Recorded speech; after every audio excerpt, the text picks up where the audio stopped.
Assalamualaikum warahmatullahi wabarakatuh. Alhamdulillahirabbil alamin. Wassalatu wassalamu ala asyrafil anbiya'i wal mursalin sayyidina wa habibina wa syafi'ina wa nuri qulubina Muhammad habibi rabbil alamin wa imamil ghurril muhajjalin wa ala alihi wa sahbihi ajma'in. Subhanaka la ilma lana illa ma 'allamtana innaka antal alimul hakim. Rabbi shrah li sadri wa yassir li amri wahlul 'uqdatam min lisani yafqahu qawli, amma ba'du.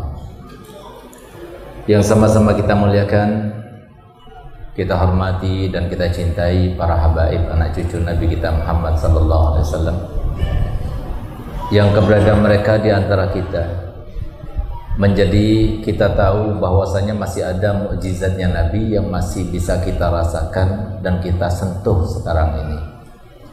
Di mana 1400 tahun yang lalu Nabi SAW telah bersabda, kullu hasabin wa nasabin yanqati illa hasabi wa nasabi la yanqati ila yaumil qiyamah. Yang artinya setiap kemuliaan keluarga dan setiap nasab seseorang tidak akan tersambung sampai hari kiamat, pasti akan terputus, kecuali kemuliaan keluargaku dan keturunan nasabku dan nasab keturunanku, maka terus akan berlangsung sampai hari kiamat. Kita pernah mendengar kemuliaan keluarga daripada kerajaan Majapahit, kerajaan Pajajaran, kerajaan-kerajaan yang lainnya di Nusantara ini, tapi sekarang mana keluarga itu? Sudah tidak ada lagi. Begitu pula nasab keturunan yang dihafal oleh setiap orang secara pasti, paling sampai 5 saja, 6 atau paling banyak 7. Tapi sesuai dengan apa yang disampaikan Nabi kita Muhammad SAW, para habaib ini kemuliaannya terus terjaga sampai hari kiamat, tidak terputus-putus, walaupun setiap saatnya, setiap waktunya ada yang mencintai dan ada yang membenci. Yang mencintai beruntung, karena kata Nabi SAW, ma ahabbakum illa mu'min wa ma abghadakum illa munafik. Tidak ada yang mencintai kecuali dia adalah seorang mukmin, dan tidak ada yang benci kecuali dia adalah seorang munafik. Begitu pula keturunan, nasabnya itu terus bersambung. Jadi kami sangat tahu kakek moyang kamu ini meninggalnya di mana, kuburannya di mana, yang ini di mana, semua sampai kepada Nabi SAW itu kami tahu. Sehingga kalau kita itu memang bernasabkan dan berintisab kepada Nabi SAW, cukup kita sebutkan 5 datuk kita, langsung nyambung di sana. Oleh karenanya kalau ini sekedar saran, kalau mau ngaku habaib jangan baharun. Kenapa? Karena baharun itu paling sedikit. Di pusat sana itu lembaran baharun itu mungkin cuma 4 lembar atau 5 lembar saja. Sebagaimana ada satu orang yang dia itu datang kepada saya sebagai wali santri yang anaknya dipinang oleh seorang habib. Saya bilang, biasanya kalau habib kawin itu takutnya sampai diambil berkah saja, habis itu ditinggal. Jadi lebih baik suruh datang kepada saya. Jadi kalau ngambilnya dari saya, anak sampean, kan anak saya juga, karena anak didik saya di pondok, dia akan berat nantinya. Oh ya Bib, saya sampaikan. Ternyata setelah 1 minggu datang, Bib, katanya Habib itu kalau harus ketemu sama Habib Segaf, nggak jadi aja nggak apa-apa katanya. Loh, kenapa kok harus nggak jadi? Emang Habibnya siapa? Bangsanya apa? Akhirnya dia jawab, bangsanya Baharun Bib. Wah, Baharun, pantasan dia takut nggak jadi, takut ketahuan sama saya kali gitu. Mungkin keluarga saya tanya dari mana? Dari Jember. Akhirnya saya tanya kepada teman-teman kami yang ada di Jember daripada habaib, ada baharun di sana? Nggak ada Bib, setahu saya. Hanya tanya, saya katakan pada wali murid itu, nggak ada baharun di Jember. Katanya dia, Bib, saya tanya lagi, katanya bukan di Jember tapi di Lumajang. Saya telepon Habib Umar Al-Hamid, teman saya di Lumajang. Ada baharun di situ? Nggak ada Bib, nggak ada baharun. Hanya saya telepon lagi wali murid, nggak ada baharunnya katanya. Di situ nggak ada baharun juga, Ji. Coba ditanyakan Ji, baharunnya dari mana? Akhirnya seminggu kemudian datang kepada saya dan dia ngaku ternyata baharunnya dapatnya dari mimpi. Dia mimpi orang yang berpakaian putih-putih lalu katanya kamu itu baharun. Nah, jadi saya kasih tahu sama dia, kalau ngaku jangan baharun, karena baharun itu begitu disebutkan 5 saja langsung ketahuan. Jadi 5 lembar saja di pusatnya itu, jadi sedikit baharun. Makanya kita ingin memperbanyak tapi masih belum berani gitu. Sama istri kita belum berani.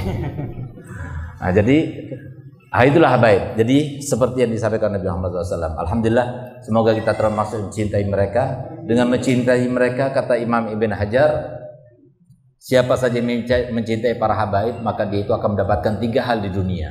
Yang pertama akan berkah harta bendanya, yang kedua akan bahagia hidupnya, dan ketiga dia akan meninggal dunia dalam keadaan husnul khotimah. Semoga kita semua termasuk mencintai mereka, sehingga kita termasuk yang berada dalam hati datuk mereka, sehingga kita termasuk yang minum telaga Al-Kautsar Nabi kita Muhammad SAW, sebagaimana disabdakan dan disampaikan olehnya, awwalu man yashrabu min haudi yaumal qiyamah ahlu baiti, summa man ahabbahum minal arab, summa man ahabbahum minal ajam.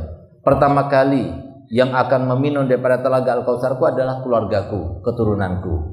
Lalu kemudian siapa saja yang mencintai mereka dari kalangan Arab, lalu kemudian yang mencintai mereka dari kalangan Ajam. Semoga kita semua termasuk mencintai mereka, sehingga kita mendapatkan kemuliaan meminum pada telaga Al-Kautsar Nabi Muhammad SAW. Amin, amin ya rabbal alamin. Khususnya yang saya muliakan Habibana Mustafa Mutahhar, Habibana Habib Hamid Al-Kaf, antum Khalid Al-Kaf, Qalatna Al-Mubarak, Habib Alwi, dan Habib Hasan, dan Abdullah Jufri, Habib Hussein, dan semua para habib. Mohon maaf saya tidak sebutkan satu persatu, namun tanpa mengurangi rasa hormat kami dan cinta kami kepada mereka semuanya. Kita doakan semoga mereka semuanya panjang umur, sehat badan, dimudahkan segala urusan. Amin ya rabbal alamin.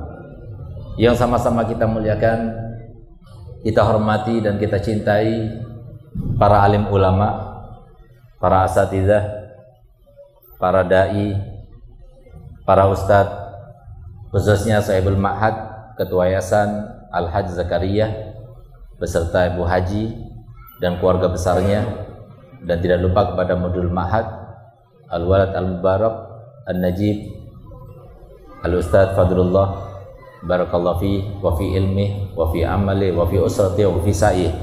Amin ya rabbal alamin.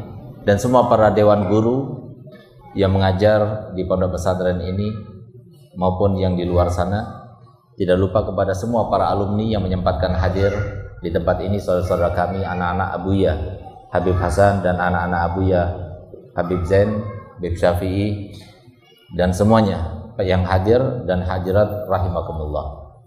Alhamdulillah, tadi kita bersama-sama bisa mendengarkan, bisa menyimak apa yang disampaikan oleh waladnya Al Habib Hasan dan Habib Alwi, yang semuanya itu terkait dengan kehidupan, yang semuanya itu terkait dengan konsep kehidupan, yang semuanya itu sudah pernah diajarkan oleh Nabi kita Muhammad SAW.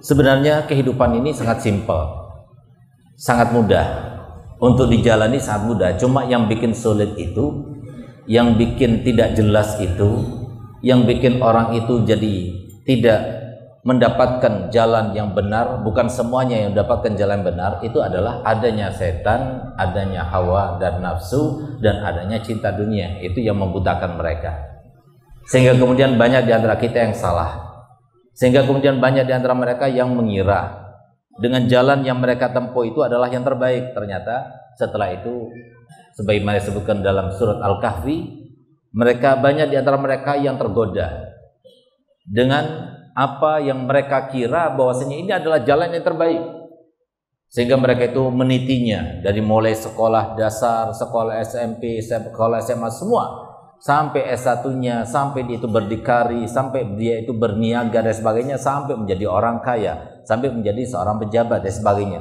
Tapi setelah dia itu mencapai posisi yang tertinggi daripada apa yang dicarinya, walaupun ternyata bukan semuanya yang sampai kepada posisi yang tertinggi seperti yang dicita-citakannya dan dia angan-angankannya, ternyata apa yang dia harapkan itu semula dia tidak dapatkan.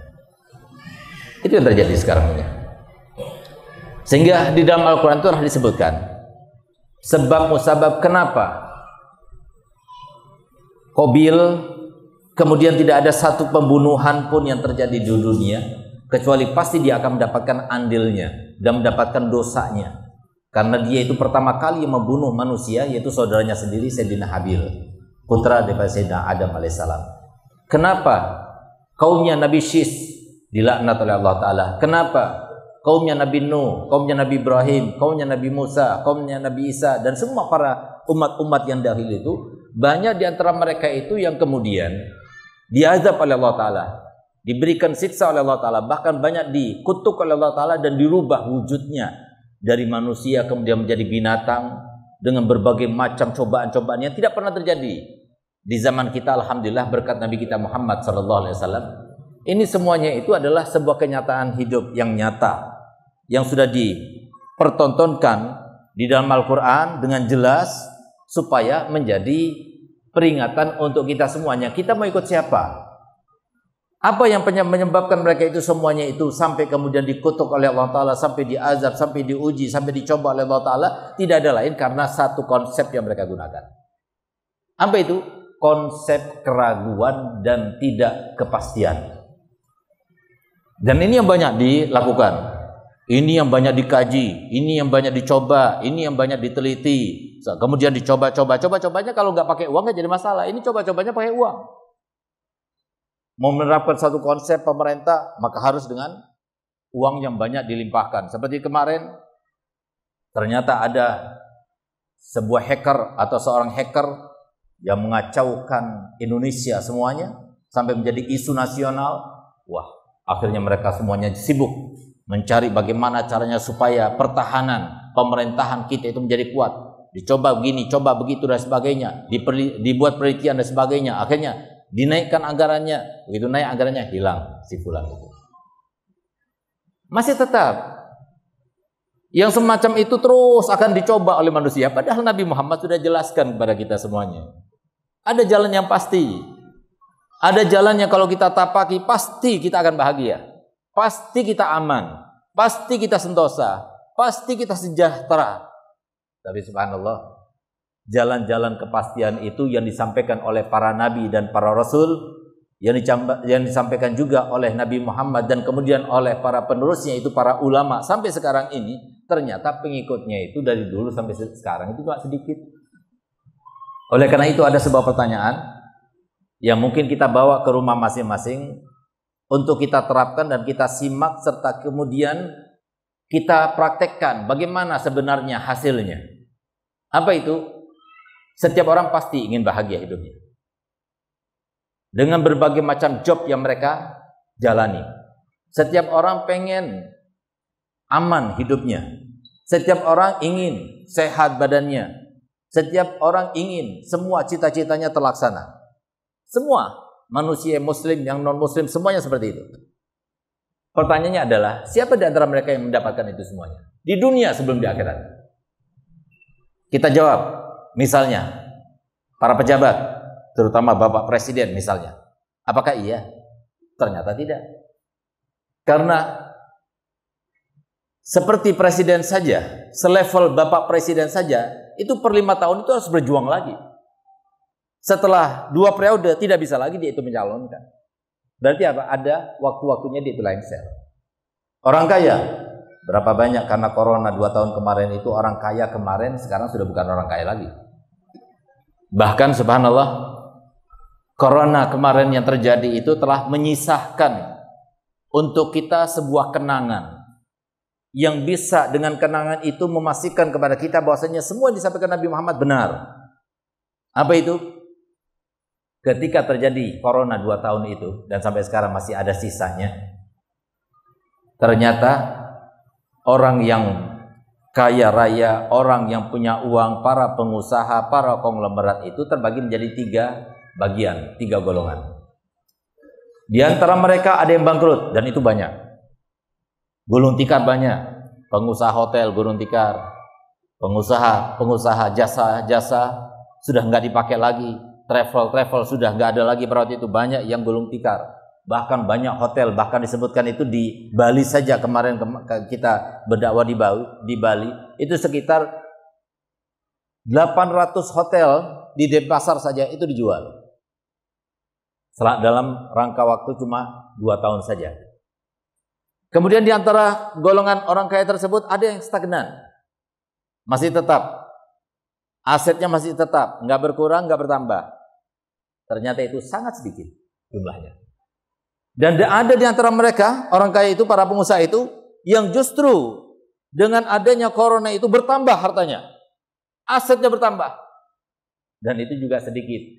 Tapi kalau kita ingin tahu siapa mereka, ternyata mereka yang menggunakan konsepnya Nabi kita Muhammad SAW, yang dengan sumpahnya Nabi SAW telah bersumpah, di mana Nabi SAW bersabda, wallahi inni la uqsimu ala salasin, demi Allah aku bersumpah kepada 3 hal. Apa itu? Ma dulima abdun bimadlamatin fasabara 'alaiha illa wazadahu Allahu izzan wa rifatan. Tidak ada seorang pun di antara kalian yang dizalimi oleh orang lain lalu dia sabar tidak membalasnya, kecuali pasti Allah akan menambahkan baginya kemuliaannya di dunia sampai di akhirat. Yang kedua, ma fataha abdun baba mas'alatin illa wa fatahallahu alaihi sab'ina baban min abwabil faqr. Tidak ada seorang pun yang membuka pintu kesempatan minta-minta pada orang lain, kecuali pasti Allah akan membukakan setiap satu permintaan 70 pintu kefakiran. Lalu yang ketiga, kata Nabi Muhammad bersumpah ini, ma naqasa malun min sadaqah bal yazdad bal yazdad bal yazdad. Tidak berkurang yang namanya harta dengan sedekah, bahkan bertambah dan bertambah. Tahukah kita, subhanallah, golongan yang bertambah hartanya itu adalah yang banyak sedekahnya di waktu corona kemarin. Sesuatu yang tidak masuk akal.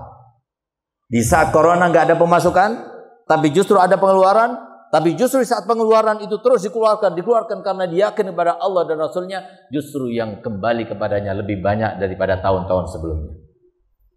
Kita masih ingat bagaimana seorang presenter di televisi yang dia itu mewawancarai seseorang yang kaya raya, yang dia itu mempunyai sebuah jalan yang sangat unik. Apa itu?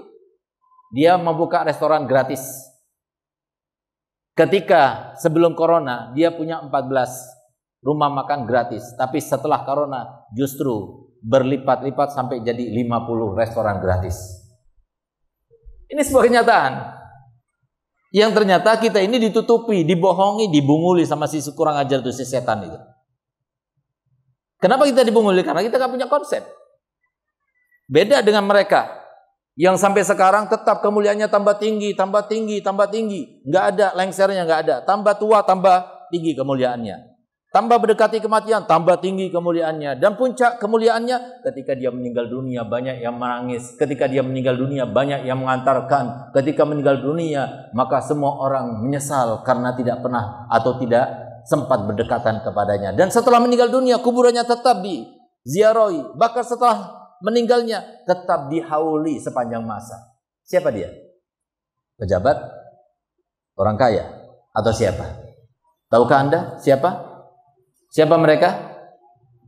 Siapa mereka? Siapa anak-anakku? Mereka siapa? Para ulama. Calon-calon mereka ini anak santri yang ada di sini nih, insyaallah. Terus tambah mulia. Nanti di akhirat tambah mulia lagi. Kenapa? Semuanya akan mencari-cari. Sekarang iya. Gak ada yang cari ustadz-ustadz sekarang. Carinya itu orang-orang kaya, orang punya uang, para pejabat. Tapi nanti di hari kiamat gak ada lagi. Yang dicari itu para orang-orang alim. Bahkan di surga pun dicari-cari orang alim. Kenapa? Karena di surga itu masih banyak kenikmatan-kenikmatan yang belum mereka sempat menggunakannya dan menikmatinya. Untuk menikmatinya dia harus tahu dulu kuncinya, tahu dulu caranya. Bagaimana tahu caranya? Tanya dulu kepada para ulama. Berarti para ulama yang pertama kali dia akan menggunakannya dan menikmati kenikmatan-kenikmatan di surga. Semoga kita semua termasuk menjadi ulama, insyaallah. Oleh karena itu para hadirin muliakan Allah Ta'ala, pantas kalau Nabi kita Muhammad SAW telah bersabda, innal anbiya lam yuwarrisu dinaron wala dirhaman, innama warrasul ilma, faman akhadahu faqad akhadha bihaddin wafir. Sesungguhnya para nabi, kenapa kau dikatakan para nabi? Kenapa kau bukan yang lainnya dicontohkan oleh Nabi? Karena manusia paling mulia itu ya mereka. Para Nabi dan Rasul.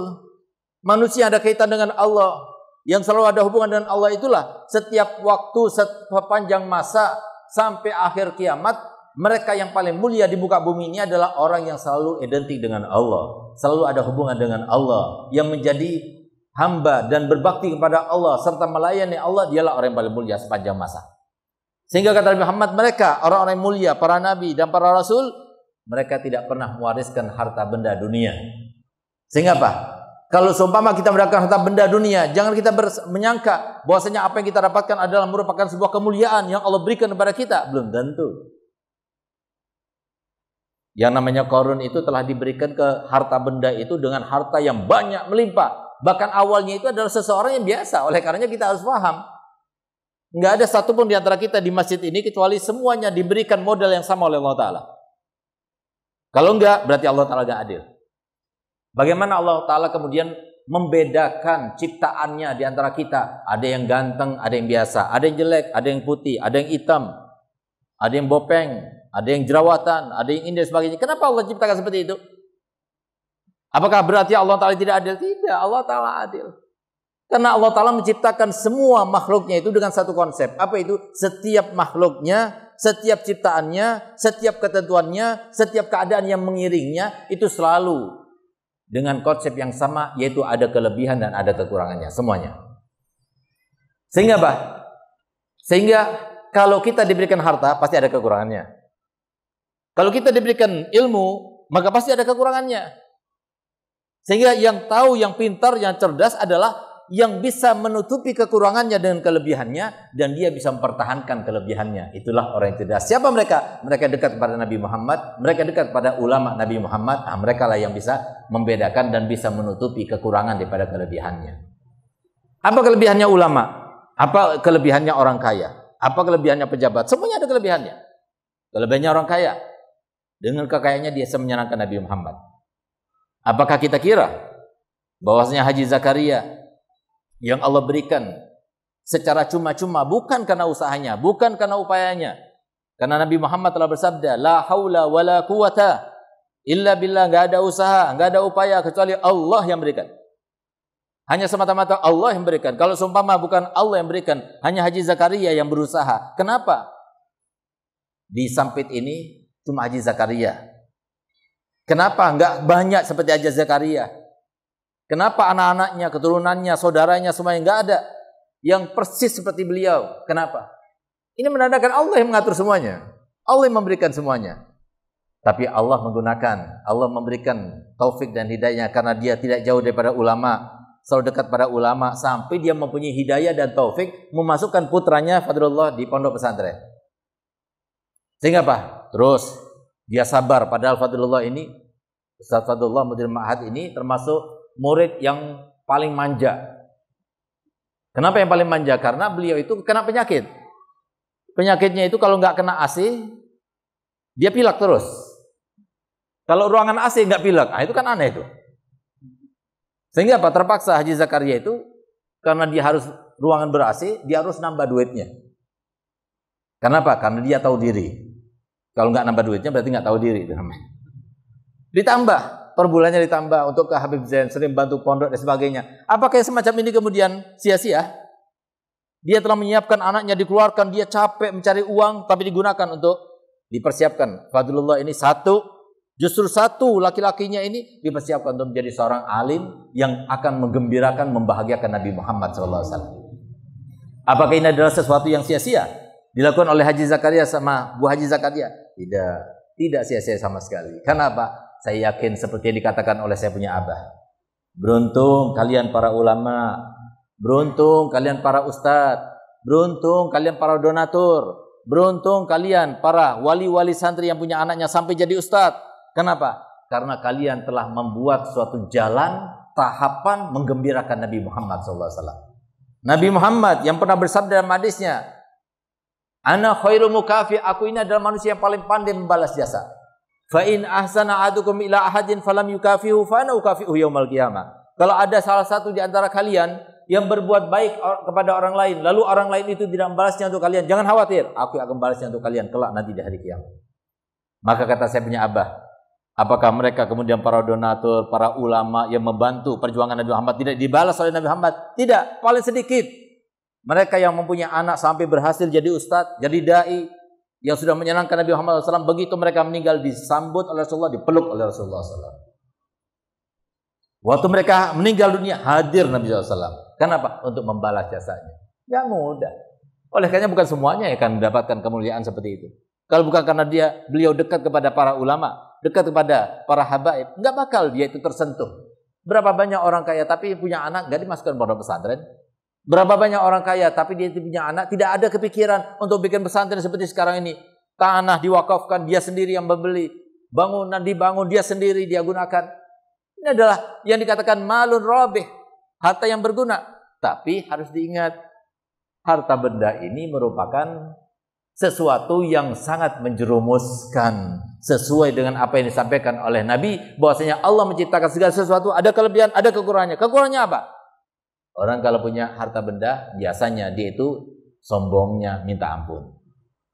Kalau sudah sombong, hati-hati, tidak berguna lagi apapun, dan bahkan siap-siap kalau sudah kita bersombong terhadap suatu keadaan, maka keadaan itu akan dicabut oleh Allah Ta'ala darinya. Kenapa? Dia merasa bahwasanya itu adalah hasilnya. Dan sombong itu adalah sifat daripada Allah dan Rasulnya. Sehingga kalau seumpama ada di antara kita kemudian mengambilnya dan menariknya daripada sifat Allah Ta'ala, maka pasti Allah akan memusuhinya dan menjerumuskannya. Na'udzubillah. Kemudian di antara bahayanya harta benda itu, kalau dia itu tidak diiringi dan dibentengi dengan ilmu, dengan dekat kepada para ulama, harta benda itu akan menjauhkannya daripada taufik dan hidayah pada Allah Ta'ala. Oleh karenanya coba lihat, di dalam majlis-majlis taklim seperti sekarang ini ada 4 golongan paling sedikit. Siapa mereka? Yang pertama, para habaib. Sedikit yang datang kan? Kebanyakan bukan habaib. Yang kedua, para orang kaya. Coba mana yang kaya? Sedikit kan? Yang ketiga, para pejabat. Ada pejabatnya datang? Sedikit kan? Dan yang keempat adalah para santri. Alhamdulillah santrinya ada di sini memang, karena dibikin di pesantren. Kenapa kok para santri itu jarang adanya? Karena setan itu pinter. Kalau kita itu, saya ini masih S3. S3 kali 2, berarti 6 S-nya. S1, S3 saya di UIN, S3 saya satunya di UTM Malaysia. Berarti 6 S. Tapi setan itu sudah 1000-an S-nya. Lebih banyak dari kita. Jangan sampai kita itu mengatakan bahwasanya kita itu nggak bisa dibawa-bawa dari siapa bilang. Setan itu sebelum dikutuk oleh Allah Ta'ala sudah pernah beribadah kepada Allah selama 185.000 tahun. Kata Nabi Muhammad, setiap malaikat berjumpa dengan iblis, maka dia akan kembali kepada rekan-rekannya dalam keadaan bangganya luar biasa. Kenapa? Bertemu dengan makhluk Allah yang paling banyak ibadahnya, yang paling banyak ilmunya. Tapi lihat bagaimana akhirnya. Kalau kita ingin tahu bagaimana pintornya dan alimnya iblis itu pengalamannya sudah pernah menjerumuskan sebanyak 124.000 nabi dan seluruh umatnya. Lalu kemudian kita umat terakhir kita mengatakan, oh saya nggak bakal terobsesi, kita nggak bakal terperosokkan, kita nggak bakal terganggu, kita nggak bakal terayu oleh bisikan iblis. Siapa bilang? Bahkan banyak di antara kita yang merasa dirinya sudah benar, padahal itu berada di bawah pengaruhnya setan. Na'udzubillah. Oleh karena itu kekurangannya. Kekurangannya orang kaya. Nah, sehingga bagaimana cara supaya menutupi kekurangannya? Dekati ulama. Jangan jauh-jauh daripada ulama. Paksakan hadir ke majelis ta'lim.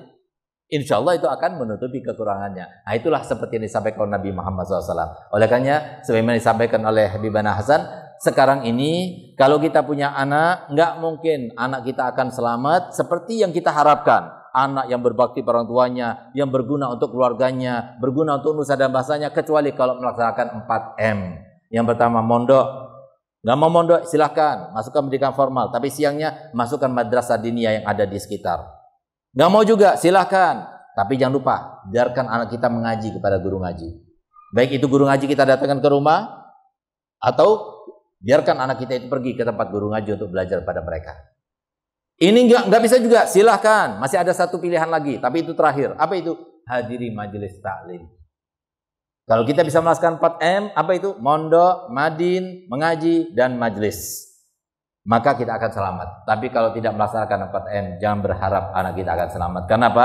Semuanya itu tergantung kepada pengetahuan. Nggak ada pengetahuan didapatkan secara cuma-cuma. Pengetahuan itu harus kita berkorban dan membuang energi untuk kita mendapatkannya. Baru kita itu termasuk orang yang berpengetahuan. Dengan berpengetahuan, maka kita berkeyakinan. Berkeyakinan berarti kita beriman. Iman itu berangkatnya daripada pengetahuan. Semoga kita semua termasuk yang diberikan Allah Ta'ala hidayah dan taufik serta inayah pada malam Jumat yang mulia ini kita dijadikan Allah Ta'ala sebagai hamba-hambanya yang senang dengan ilmu agama, senang dengan ilmunya Nabi kita Muhammad SAW, dan semoga kita termasuk yang mempunyai keinginan dalam hati kita untuk mondokkan anak kita, keturunan kita, cucu kita, bahkan wasiat kepada mereka nanti kalau besar anak ini mondokkan, masukkan pondok pesantren, niatkan, persembahkan, hibahkan untuk Nabi Muhammad SAW, supaya nanti ketika kita meninggal dunia sendirian, gak ada satu orang pun di antara keluarga kami yang bisa menemani kita semuanya, maka kita di saat itu disebeluk oleh Nabi Muhammad, disambut oleh Nabi Muhammad, karena Nabi Muhammad senang dengan niat kita dan usaha kita, karena anaknya dan cucunya dijadikan sebagai ulama. Ya Allah, jadikanlah kami termasuk yang seperti diharapkan. Ya Allah, jadikanlah kami termasuk yang seperti yang diinginkan. Ya Allah, jadikanlah kami termasuk yang diinginkan Nabi Muhammad SAW, sehingga kami semuanya berada di dalam hati Nabi Muhammad, mendapatkan syafaat Nabi Muhammad, meninggal dunia bersama Nabi Muhammad, di alam barzakh bersama Nabi Muhammad, di alam mahsyar bersama Nabi Muhammad, ketika dihisab bersama Nabi Muhammad, ketika melewati sirat bersama Nabi Muhammad, dan akhirnya kami bertetangga bersama Nabi Muhammad di surganya ya Allah. Rabbana atina fid dunya hasanah wa fil akhirati hasanah wa qina adzabannar. Wa sallallahu ala sayyidina Muhammadin wa ala alihi wasallam walhamdulillahil alamin. Kurang lebihnya saya mohon maaf. Wabillahi taufiq wal hidayah. Wassalamualaikum warahmatullahi wabarakatuh.